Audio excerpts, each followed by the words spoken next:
Hey everybody, welcome to the channel if you haven't been here before, but I made NBA content a couple months back, and I really want to try to pursue it just a lot. I'm really passionate about the NBA, and I hope you are too. So I'm going to go over just a ton of NBA topics within the next few weeks, see where the support is. I just hope you guys support it all. But today I'm going through the whole Chris Paul situation, and as someone who is one of Chris Paul's biggest fans, I'd say, I'm a huge Chris Paul fan. I just think what's happened in LA is sad. But anyways, let's get into it. And it's kind of crazy, but before I get into him playing or not, or whether he's going to continue his career, I just feel like I have to go over what's happened because it's kind of ridiculous, and it shows why the Clippers are the worst run franchise in the NBA. It's kind of insane. I think it's completely Ty Lue's fault. So I got that notification 2 weeks ago when the Clippers dropped Chris Paul, and I thought it was completely due to his play. Like, his play this year has been absolutely terrible. I'm just pulling it up right now on my computer. He's averaging 2.9 points, 1.8 rebounds, 3.3 assists. It's bottoms in every category his whole career. It's absolutely awful. And to be honest, I didn't expect this. I've been a huge Chris Paul fan my whole life. Probably my favorite player. I don't have him in the back here, but he's probably my favorite player. And I say this as a Lakers fan. And I just feel it was sad to watch because he played all 82 games for the Spurs last year. He looked pretty solid. Like, obviously, wasn't prime Chris Paul, wasn't even Phoenix Suns Chris Paul, but he just looked like he was a serviceable point guard, even to backup point guard, like a really good backup point guard, but a serviceable point guard in the NBA. And the way he looked this year, along with a lot of Clippers players, I mean, Brook Lopez and Nick Batum, like even Kawhi Leonard has looked just old. They look old, but Chris Paul especially just looked like a shell of himself.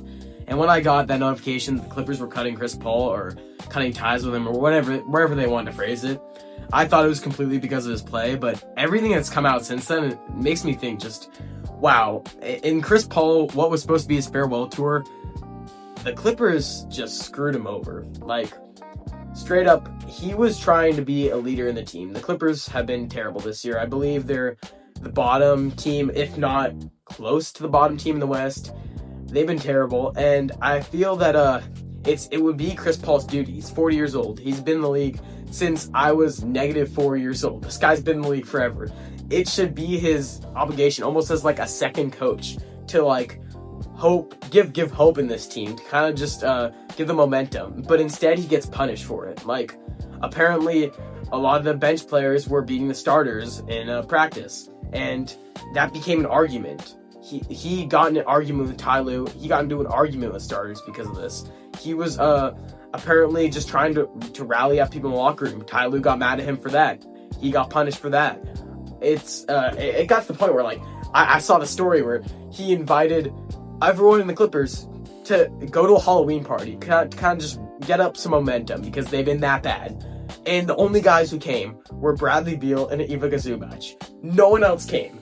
And I just don't think the Clippers will ever be a winning franchise. I think this is just showing what the Clippers are. You have the greatest player in your franchise history, Chris Paul. It's not even close. You can make arguments for Bob McAdoo, which, I mean, I don't even know why you would, but you can make arguments for him. You can make arguments for Blake Griffin, but the reality is it's Chris Paul. Lob City was only because of Chris Paul. He makes winning teams. Everywhere he's went his whole career, he's turned teams into winners. OKC, absolutely nothing. They had no expectations after Russ left, after Paul George left, after Melo left, and he somehow got them in playoffs in the bubble. And look where the Thunder have been since then. Chris Paul, he turns around franchises. I believe the Clippers were worth $2 billion before Chris Paul came, and obviously franchises go up just because of inflation, but they're worth $10 billion now. Chris Paul made the Clippers what they are. Can you name the players on the Clippers before Chris Paul came and before the Lob City era? It was Elton Brand. He was the superstar in the Clippers. The 90s, I can't even name you the Clippers players in the 90s. It's that bad. Donald Sterling, one of the worst owners in sports history. Steve Ballmer, I mean, look at this whole scandal with Steve Ballmer and Kawhi and the tree planting, everything. It's just been a terrible season for the Clippers. And why not, in this absolute abysmal season where you're not going to win at all, why not have the one positive thing where your franchise legend, the greatest player in franchise history, just runs it out. No matter how bad he is, he runs it out. At least he's on the bench. He's not really affecting too much. He runs it out and he retires in peace. They retire his jersey the next year. He goes out. I mean, maybe he even becomes a coach in the Clippers, like an assistant coach.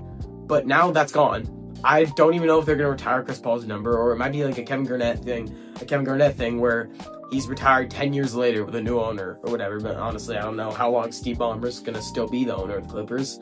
But it's just sad. Chris Paul is an absolute legend of basketball, a legend of the Clippers. And when you're just such a terrible franchise, you have no one. Why do you cut ties with your best player like this in his retirement season? Like back to the Kevin Garnett thing, there's also another similarity here. Kevin Garnett played for the Timberwolves his whole beginning of his career, first 10 years, I believe, around there. They didn't win. They weren't able to build a contender around him. But either way, he won a championship. He goes back there 2015 through 16, his final season, and they're able to give him a proper send-off. Imagine if they traded him.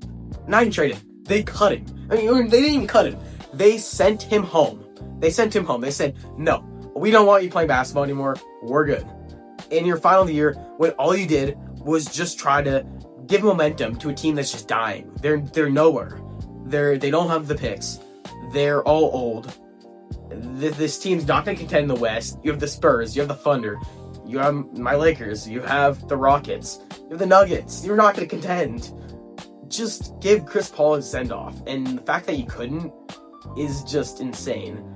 And it speaks to a lot with the Clippers as a franchise, but I hate it. I want to see Chris Paul in an Oklahoma City jersey in his final year. I want to see him get that championship because, in my opinion, no one's stopping OKC. This team's absolutely ridiculous. I want to see him win a championship, going back with a team that he revitalized, him mentoring Shea and Lou Dort, him going back with them, and him going out and saying, I have one more championship than the Clippers organization did in 50 years, or 60 years, or however long they've been around. That would just be the perfect send-off for Chris Paul. And I just hope this doesn't tarnish his legacy of the team to the point where they don't retire his jersey, because that's one thing he definitely deserves. And he's just a legendary player. But that's it. That's all I got to say.